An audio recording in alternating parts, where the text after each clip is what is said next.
नमस्कार प्यारे बच्चों, मैं अश्विनी कुमार आपका अपने channel mind spark GK science में हार्दिक स्वागत करता हूं। आज हम पॉलिटिकल का नेक्स्ट टॉपिक लेकर चलेंगे बच्चों, जिस पर आज हमारी चर्चा होगी पार्ट नंबर 3 पर। हेडिंग ले लेते हैं एक बार। आज हमारा टॉपिक रहेगा पार्ट 3, जिसको अपन कहकर चलेंगे मौलिक अधिकार। अनुच्छेद कहां से चलेंगे तो अनुच्छेद की बात करेंगे 12 से 35 तक। इसी को ही प्यारे बच्चों हम कह सकते हैं फंडामेंटल राइट। सेम अनुच्छेद को अब हम कह सकते हैं आर्टिकल 12 to 35। मौलिक अधिकार कौन से अधिकार हैं? तो बेटा ये वो अधिकार हैं जिनको किसी भी प्रकार से सरकार या कोई भी संस्था ऐसी जो हो वो उसको छीन नहीं सकती है। लेकिन कुछ विशेष परिस्थितियां ऐसी हो जाती हैं, जैसे आपातकालीन कंडीशन हो तो राष्ट्रपति इस पर क्या कर सकता है, कुछ वक्त के लिए रोक लगा सकता है। मौलिक अधिकार का होना किसी भी वक्त या देश या व्यक्ति विशेष के लिए बहुत आवश्यक है। सेम इन्हीं में ही अगर अपन देखकर चले मौलिक अधिकार का थोड़ा सा इतिहास, तो मौलिक अधिकार में सबसे पहले एक वर्ड आएगा बेटा मैग्ना कार्टा। बहुत इंपॉर्टेंट क्वेश्चन है कि मैग्ना कार्टा किसको कहा जाए, तो मौलिक अधिकार को कहा जाता है। अब मेन चीज आएगी कि सर मैग्ना कार्टा जो आपने लिखा, आखिर में ये शब्द कहां के लिए? तो बेटा मैग्ना कार्टा जो शब्द है 1215 में ब्रिटेन में सबसे पहले आया और वहीं पर ही मौलिक अधिकार की संरचना को शुरू किया गया। लेकिन इससे ये मत सोचिएगा बेटा कि आखिर में मैग्ना कार्टा वर्ड ब्रिटेन का है। मैग्ना कार्टा जो शब्द होगा, ये शब्द होगा बेटा फ्रांस वर्ड। यानी कि मैग्ना कार्टा शब्द कहां से है, वो फ्रांस से है। लेकिन इसका उपयोग सबसे पहले कहां किया, तो वो किया गया बेटा ब्रिटेन में 1215 में। इसी में एक सबसे पहले खास बात होगी कि आखिर में हमने इसको कहां से स्वीकार किया।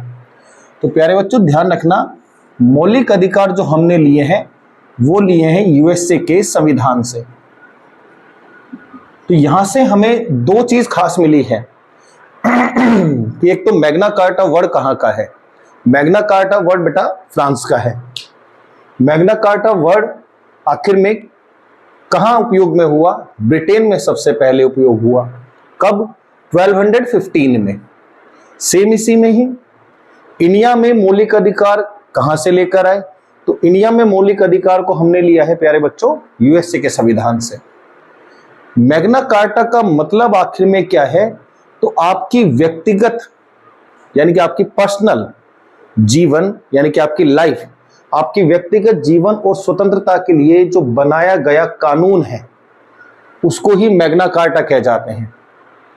इन्हीं में ही कंडीशन आ जाती है सवाल के लिए कि बेटा मैग्ना कार्टा शब्द से तात्पर्य, तो प्यारे बच्चों ध्यान रखना मौलिक अधिकार से है। टोटल आर्टिकल 12 से लेकर 35 तक चर्चा करेंगे, जिनको अपन वीडियो में थोड़ा थोड़ा तोड़ लेंगे, अदरवाइज वीडियो बहुत लंबा हो जाएगा। तो हम एग्जाम पॉइंट ऑफ व्यू से भी और साथ में कैसे चीजें बनी हैं उनको भी लेकर चलते चलेंगे। इनमें से सबसे पहला आर्टिकल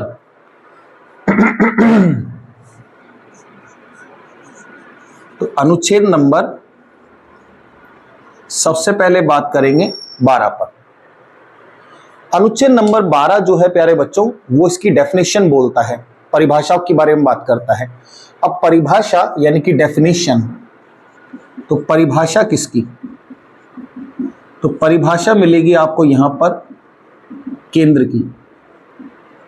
राज्य की इलेक्ट्रिक बोर्ड,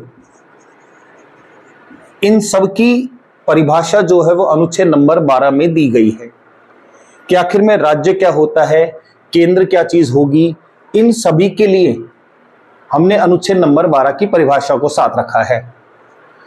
अगर हमें केंद्र के बारे में बेटा नॉलेज ही नहीं होगी कि आखिर में वो चीज क्या है या उसकी डेफिनेशन ही नहीं पता, तो सीधी सी बात है हम उसको कैसे संविधान के साथ लेकर चले। जब केंद्र की डेफिनेशन आ गई तो ऑटोमेटिक सी बात है प्यारे बच्चों, स्टेट की गवर्नमेंट अलग होती है, चुनाव भी अलग समय में होता है, तो आखिर में राज्य में इसकी परिभाषा किस प्रकार बने, वो सब अनुच्छेद नंबर किस में आता है, वो 12 में आता है। 13 देखते हैं।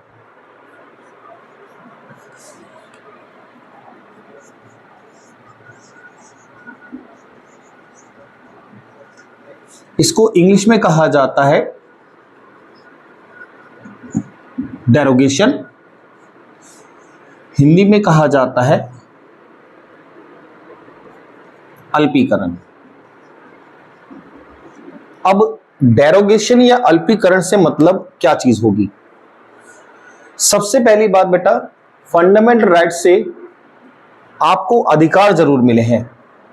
यहां पर ध्यान रखने वाली बात यह है कि ऐसा कोई भी अधिकार, यानी कि कोई भी ऐसा राइट हो प्यारे बच्चों, अधिकार हो जिससे आपको लाभ हो रहा हो, लेकिन किसी भी दूसरे व्यक्ति को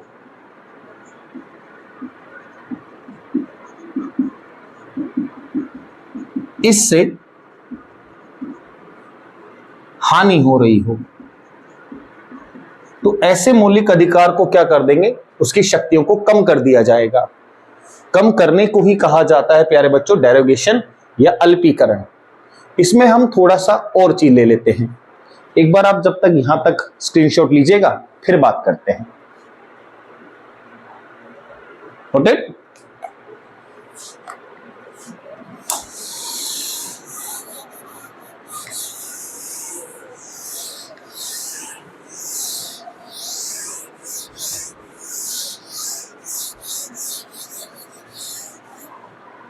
हमारा संविधान लागू हुआ है प्यारे बच्चों 26 जनवरी 1950 को, लेकिन हमारे संविधान में जो कानून है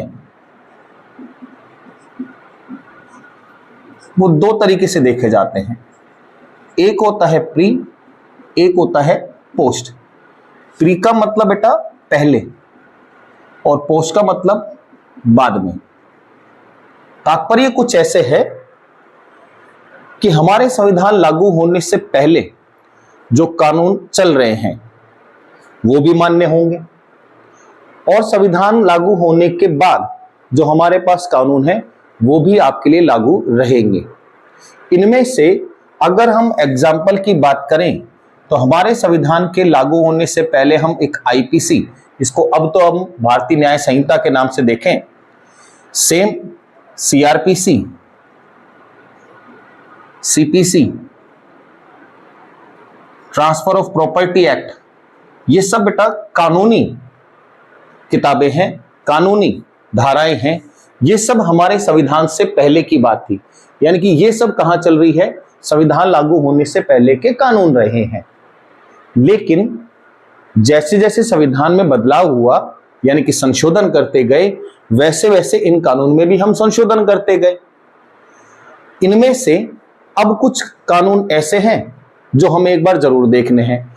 जैसे प्यारे बच्चों पर्सनल लॉ, जो हमारे मुस्लिम भाइयों के लिए है, ये हमारे संविधान के लागू होने से पहले ही कानून के रूप में आता है। अब इन्होंने ये रखा कि देखो साहब पर्सनल लॉ है, आप इसमें कोई परिवर्तन नहीं कर सकते हो। क्यों? क्योंकि पहले से ये बात लिखी हुई है। लेकिन इसी में ही कुछ महिलाओं ने विवाद निकाला कि साहब 3 तलाक का जो मुद्दा है वो तो भारत में मौलिक अधिकार की श्रेणी से गलत है।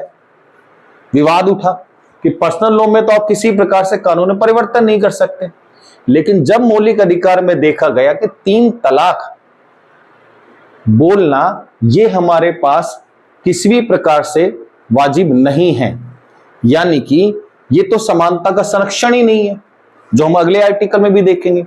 तो इसके लिए फिर क्या किया गया, इसके लिए ही बाद में कानून बनाया गया, यानी कि पोस्ट किया गया इसको कि भाई 3 तलाक आपका कानूनी रूप से बोलना गलत है।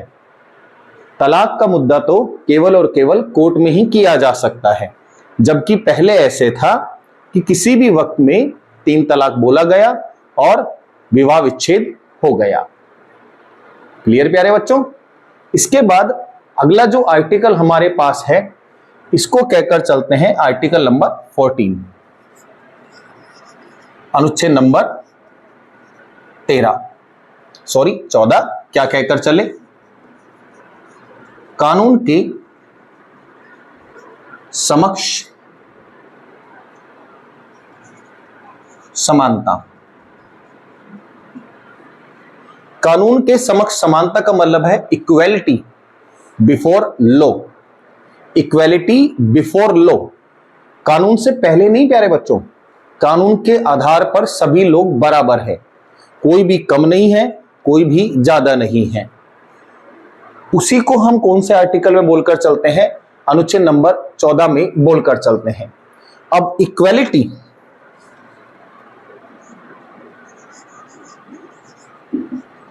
बिफोर लॉ, यह शब्द सबसे पहले किसने उपयोग किया, कई बार एग्जाम में पूछा है बेटा। ब्रिटेन का हमारे पास व्यक्ति है एवी डाइसी। एवी डाइसी, इनके द्वारा बेटा ये इक्वेलिटी बिफोर लॉ सबसे पहले शब्द का उपयोग किया गया। अब इसमें भी एक समस्या हो गई कि सर इक्वेलिटी बिफोर लॉ और एक वर्ड और हो जाता है equality protection of law. Equality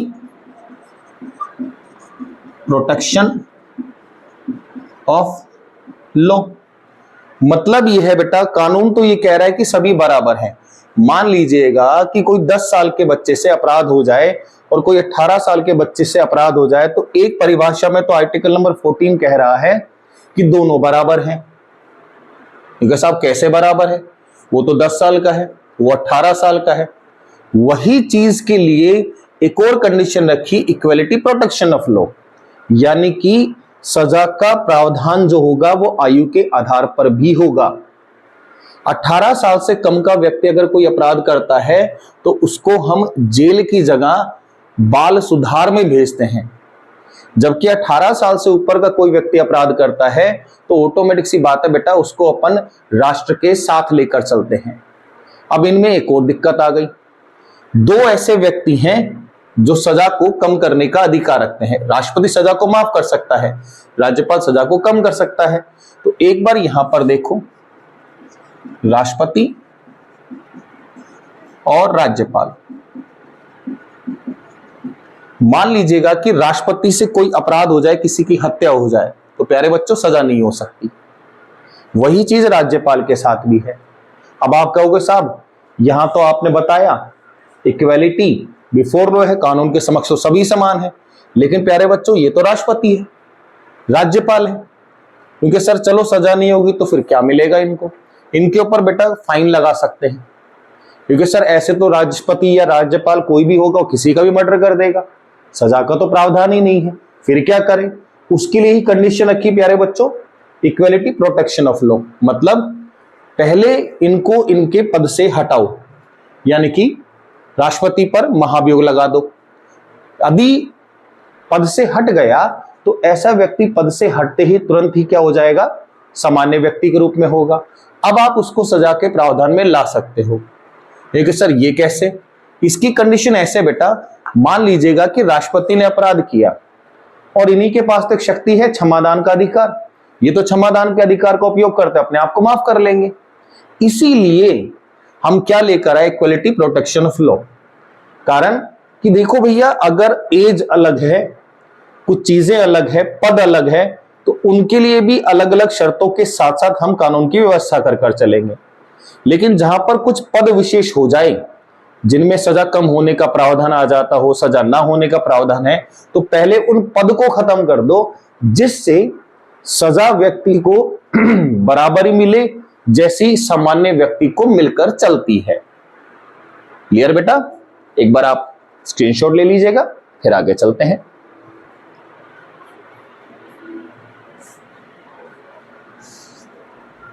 noted?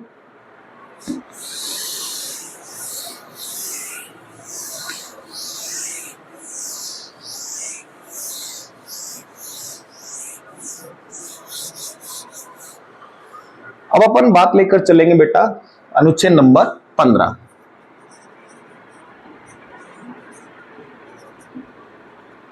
अनुच्छेद नंबर 15 बोलकर चलता है बेटा कि सरकार और पब्लिक भेदभाव नहीं कर सकती है। ठीक है साहब, ये कैसे बात हुई?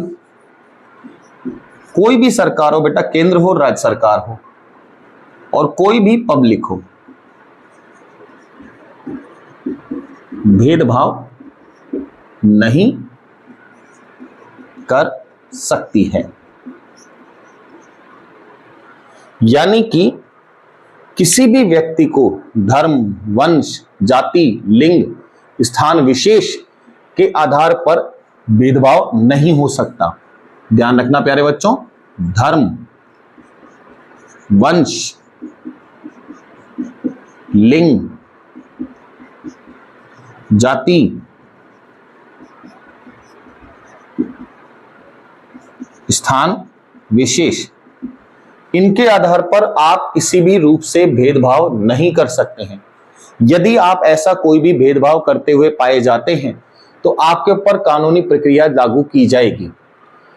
इनको अपन दो तरीके से देखते हैं, एक हम पॉजिटिव भी देखते हैं, एक हम नेगेटिव भी देखते हैं। जिनमें से सबसे पॉजिटिव वर्ड तो बेटा आरक्षण ही रहेगा। आरक्षण 100% है बेटा, पॉजिटिव है। कारण हमारे समाज में कुछ ऐसी कास्ट भी हैं जो प्यारे बच्चों काफी पीछे हैं, तो उनको आगे बढ़ने के लिए मौका दिया गया। मौका देने के लिए ही क्या रखा गया? आरक्षण।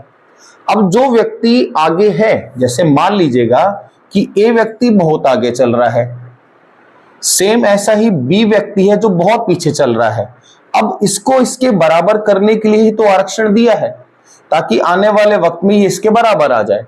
इनको थोड़ी हम रोक रहे हैं कि आप आगे मत आइएगा, इनको आगे बढ़ाने का प्रयास कर रहे हैं जिससे समाज में दोनों व्यक्ति बराबर बराबर शर्तों पे आ जाएं।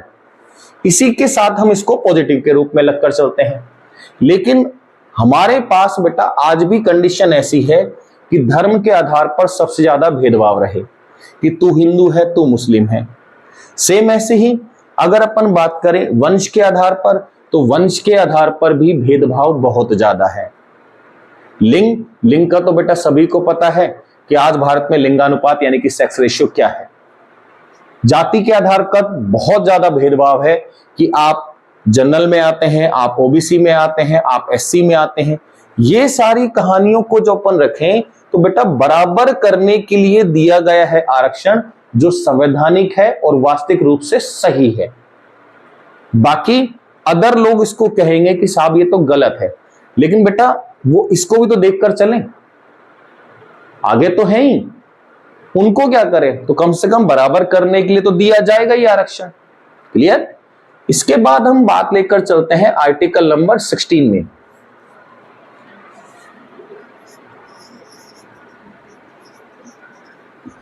लोक नियोजन की समानता। आर्टिकल नंबर 16 बोलकर चल रहा है बेटा लोक नियोजन की समानता, यानी कि इक्वालिटी ऑफ अपॉर्चुनिटी। यहां पर बात होगी इक्वालिटी ऑफ अपॉर्चुनिटी, यानी कि अवसर की समानता होगी। ऐसा कुछ नहीं होगा कि आपको अवसर कम मिल रहे हो, दूसरे व्यक्ति को ज्यादा मिल रहे हो। अब आप कहोगे साहब ये तो होता है, हमने यूपीएससी में देखा है। तो प्यारे बच्चों, वो तो आपने इसके कारण देखा है ना, आरक्षण के कारण, और ये तो हम बात कर चुके, ये तो पॉजिटिव कंडीशन है, उनको बराबर लाने के लिए है। इसके अलावा कोई और कंडीशन ऐसी नहीं है कि किसी भी व्यक्ति को अपॉर्चुनिटी कम मिल रही हो या किसी भी दूसरे व्यक्ति को अपॉर्चुनिटी ज्यादा मिल रही हो। सेम अगर हम और देखना चाहें तो बेटा लिंग के आधार पर भी तो ये कंडीशन आती है कि फीमेल की कट ऑफ अलग, मेल की कट ऑफ अलग। सेम इसी में ही बात करें तो आरक्षण में एससी एसटी ओबीसी इनकी कट ऑफ अलग, जनरल की अलग। ये सब चीजें तो अपॉर्चुनिटी के साथ कंडीशन बनाकर चलती हैं इनको बराबर लाने के लिए, ताकि महिला पुरुष के बराबर आ जाए। एससी एसटी ऑटोमेटिक सी बात है जनरल के बराबर पहुंचे, जनरल तो है ही पहले से ही आगे। तो इनके लिए रखा गया लोक नियोजन की समानता, यानी कि अवसर की समानता, सभी लोगों को सरकारी नौकरी में अवसर मिलते रहें। क्लियर? एक बार स्क्रीनशॉट ले लीजिएगा, अगले आर्टिकल में बात करते हैं।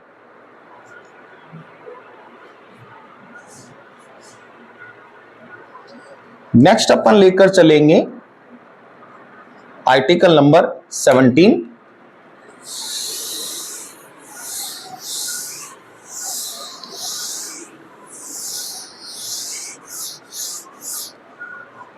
तो अगला आ गया प्यारे बच्चों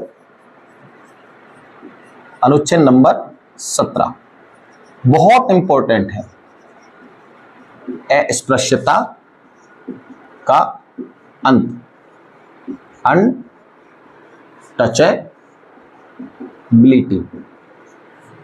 अस्पृश्यता को ही प्यारे बच्चों जरूर नाम सुना होगा, छुआछूत बोलकर चलते हैं। छुआछूत की कंडीशन मतलब यह है कि अगर आप एससी कैटेगरी से हैं, आप एसटी कैटेगरी से हैं, तो इस प्रकार का अगर आप कार्य कर रहे हैं तो 101% है, कानूनी रूप से आपको सजा मिलेगी।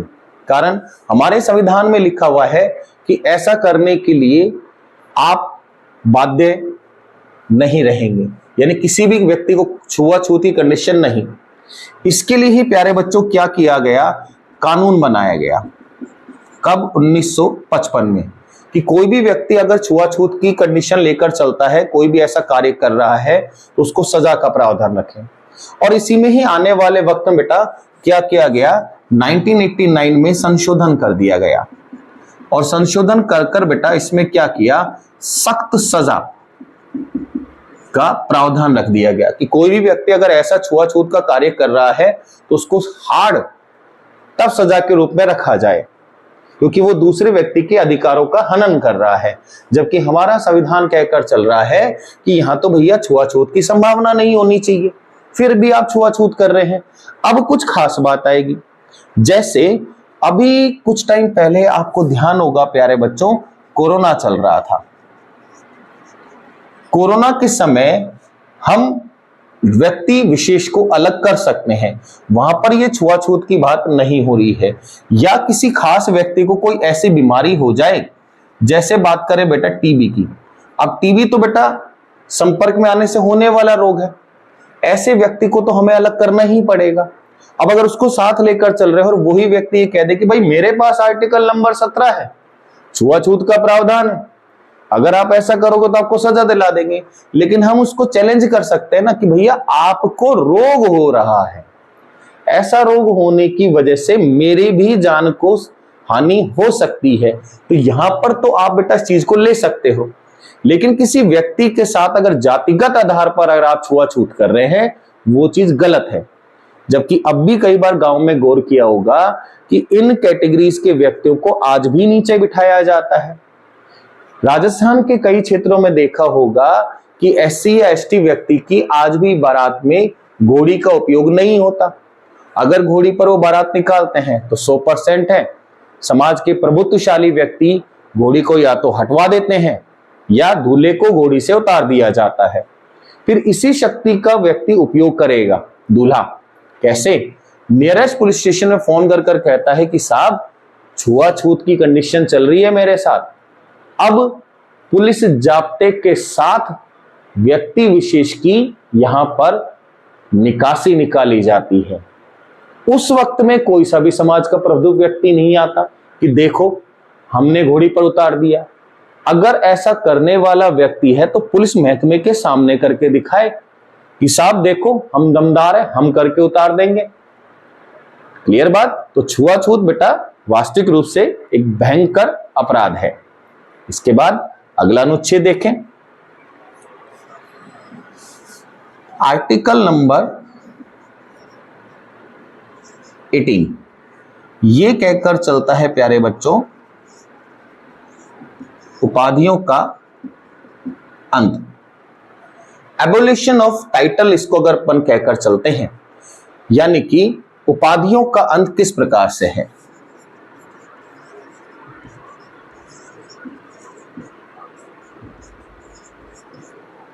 भारत के आजाद होने से पहले प्यारे बच्चों कई उपाधियां होती थी, जैसे राजा,